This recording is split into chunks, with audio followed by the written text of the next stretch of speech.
C'est en ces termes que le président Joe Biden a résumé sa politique étrangère ces 4 dernières années.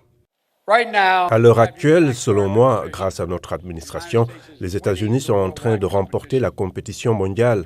Par rapport à il y a 4 ans, l'Amérique est plus forte, nos alliances sont plus fortes, nos adversaires et nos concurrents sont plus faibles.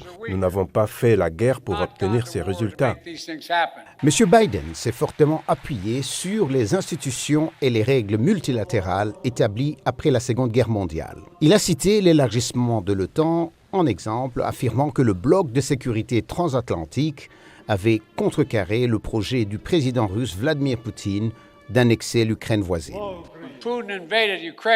Lorsque Poutine a envahi l'Ukraine, il pensait conquérir Kiev en quelques jours. La vérité, c'est que depuis le début de cette guerre, je suis le seul à m'être tenu au centre de Kiev, pas lui. Poutine ne l'a jamais fait.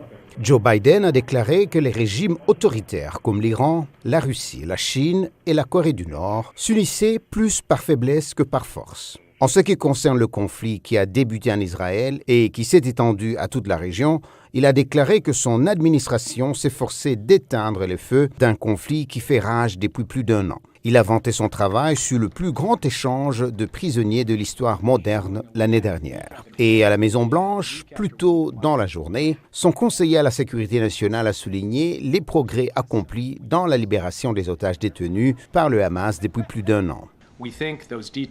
Nous pensons que ces détails sont sur le point d'être réglés et que les parties sont sur le point de conclure cet accord.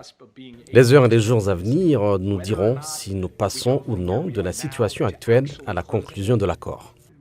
Les analystes s'attendent à ce que le président passe le relais.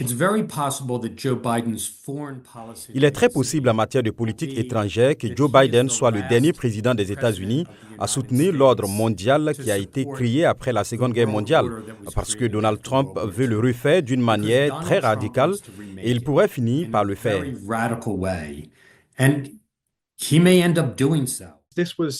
C'était la tentative de Biden de dire que la diplomatie était de retour et qu'il laisserait une empreinte durable sur la politique étrangère des États-Unis.